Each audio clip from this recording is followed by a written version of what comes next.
প্রিয় medical aspirant, আজকের লেকচারে তোমাদের সবাইকে স্বাগত। আজকে আমরা শিখব নিঃশ্বাস প্রশ্বাস কার্যক্রমের নিয়ন্ত্রণ।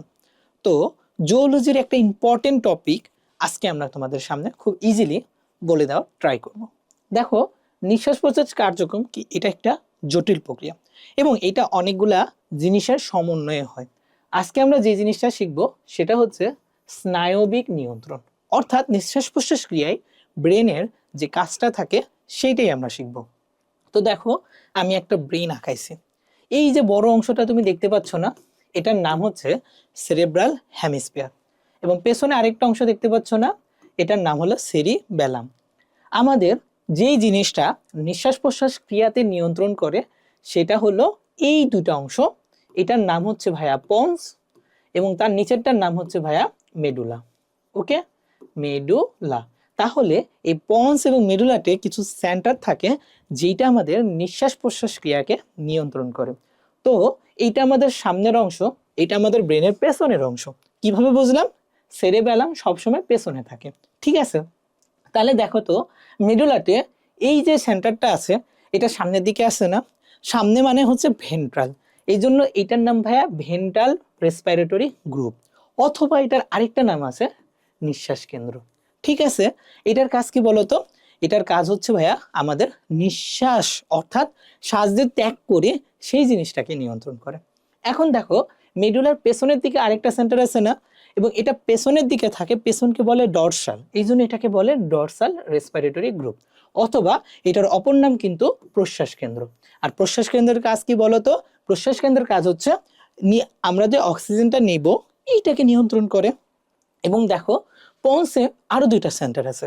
ওপরেরটার নাম ভাইয়া নিউমোট্যাক্সিক centre. What is pneumo? Pneumo শব্দের অর্থ ভাইয়া এয়ার, আর ট্যাক্সিস মানে চলন, অর্থাৎ এটা আমাদের নিঃশ্বাস প্রশ্বাসের চলনটাকে নিয়ন্ত্রণ করে, এবং এটাই হচ্ছে মেইন সেন্টার। এবং নিউমোট্যাক্সিক সেন্টারের নিচে দেখো আরেকটা সেন্টার আছে, এই যে এটা হলো ভাইয়া অ্যাপনিওস্টিক সেন্টার। অ্যাপনিও শব্দের অর্থ হলো এটা নিঃশ্বাস প্রশ্বাসকে স্টপ করে দেয়, অর্থাৎ একটা লিমিট নিয়ন্ত্রণ করে। এটাও আরেকটা গুরুত্বপূর্ণ সেন্টার। তাহলে আমরা কয়টা পাইলাম? দেখো, আমরা মেডুলাতে পাইলাম dorsal respiratory and ventral respiratory group, পন্সে পাইলাম ভাইয়া নিউমোট্যাক্সিক এবং অ্যাপনিওস্টিক সেন্টার, এবং এই চারটা সেন্টার মিলাই আমাদের নিঃশ্বাস প্রশ্বাস ক্রিয়া নিয়ন্ত্রিত হচ্ছে। তো চলো আমরা শিখে ফেলি কিভাবে নিয়ন্ত্রিত হচ্ছে। তো দেখো, আমরা এই চারটা কমপ্লেক্স এক জায়গায় লিখছি। উপরেরটা কি? নিউমোট্যাক্সিক, এর নিচেরটা হলো অ্যাপনিওস্টিক সেন্টার, এবং সামনের দিকে আছে ভেন্ট্রাল রেসপিরেটরি গ্রুপ, পেছনের দিকে আসে ডরসাল রেসপিরেটরি গ্রুপ। এবং ভেন্ট্রাল এবং ডরসাল রেসপিরেটরি গ্রুপের মাঝখানে একটা স্পেশাল জিনিস থাকে, এই জিনিসের নাম হলো ভাইয়া প্রি বর্জেনজার কমপ্লেক্স। এইটা কি জানো? এটাকে সহজভাবে যদি আমি তোমাদের সামনে বলি, আমাদের হার্টে যেমন এসএ নোড থাকে, যেটা কি করে নিজস্ব ওয়েতে একটা সংবেদ তৈরি করে, একটা সংকেত তৈরি করে, ঠিক সেইভাবে প্রি বর্জেনজার কমপ্লেক্স একটা উদ্দীপনা আমাদের ডরসাল রেসপিরেটরি গ্রুপকে দেয়, তখন আমাদের নিঃশ্বাস প্রশ্বাস ক্রিয়াটা শুরু হয়। ঠিক আছে, তো দেখো, এইটা আমাদের লাংস এবং এইটা হলো আমাদের ইন্টারকোস্টাল মাসেল। ঠিক আছে, এইগুলো আমাদের ইন্টারকোস্টাল মাসেল, এবং এই যে নিচের যে জিনিসটা দেখতেছো এটা হলো ডায়াফ্রাম। তো তোমরা জানো নিঃশ্বাস প্রশ্বাস ক্রিয়ায় দুইটা মাসেল কাজ করে মেইনলি, এই ইন্টারকোস্টাল মাসেল এবং ডায়াফ্রাম। তো চলো আমরা শিখে ফেলি স্নায়ু কিভাবে আমাদের নিঃশ্বাস প্রশ্বাস ক্রিয়াকে নিয়ন্ত্রণ করছে। তো প্রথমেই প্রি বর্জেনজার কমপ্লেক্স যখন একটা স্টিমুলেশন তৈরি করবে, এই স্টিমুলেশনটা কোথায় যাবে বলো তো? এই যে ডরসাল রেসপিরেটরি গ্রুপে। যখন ডরসাল রেসপিরেটরি গ্রুপে স্টিমুলেশনটা যাবে, তখন দুইটা নার্ভ দিয়ে স্টিমুলেশনটা নিচের দিকে আসবে। একটা হলো ভাইয়া এই যে নার্ভটা দেখতেছো, এটাকে বলে এক্সটার্নাল ইন্টারকোস্টাল নার্ভ। এটা কোথায় ইনফরমেশন নিয়ে যাবে?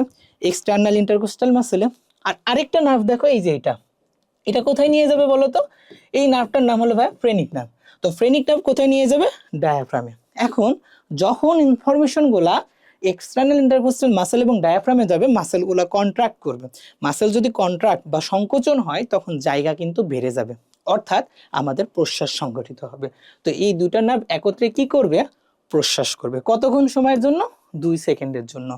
যখন তোমাদের প্রশ্বাস ক্রিয়াটা 2 সেকেন্ড পর্যন্ত হয়ে যাবে, তখন তোমাদের লাংসের আয়তন একটু বেড়ে যাবে, এবং এই জিনিসটাকে বলে শটান প্রভাব। এবং এই উদ্দীপনাটা নিবে ভেগাস নার্ভ, এবং এই ভেগাস নার্ভটা উদ্দীপনাটা কোথায় নিয়ে যাবে বলো তো?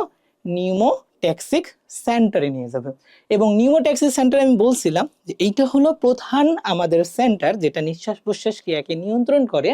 সে যখন দেখবে আমাদের প্রশ্বাস হয়ে গেছে, তখন সে একটা নেগেটিভ স্টিমুলেশন, আমি যদি তোমাদের কালারটা চেঞ্জ করে দেখাই, সে একটা নেগেটিভ স্টিমুলেশন নিয়ে যাবে যেটা ডর্সাল রেসপিরেটরি গ্রুপকে স্টপ করে দিবে এবং ভেন্ট্রাল রেসপিরেটরি গ্রুপকে কন্টিনিউ করবে।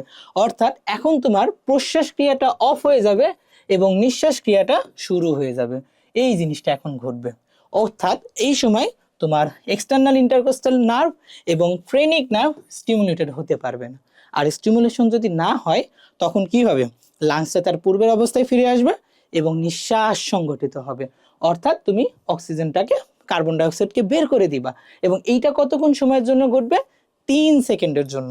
তাহলে আমাদের প্রশ্বাস ঘটলো 2 সেকেন্ডের জন্য, নিঃশ্বাস ঘটলো 3 সেকেন্ডের জন্য। তাহলে একটা নর্মাল মানুষ প্রতি মিনিটে 14 থেকে 18 বার নিঃশ্বাস প্রশ্বাস ক্রিয়া সংঘটিত করে এবং একটা শিশু 40 বার প্রতি মিনিটে নিঃশ্বাস প্রশ্বাস ক্রিয়াকে সংঘটিত করে।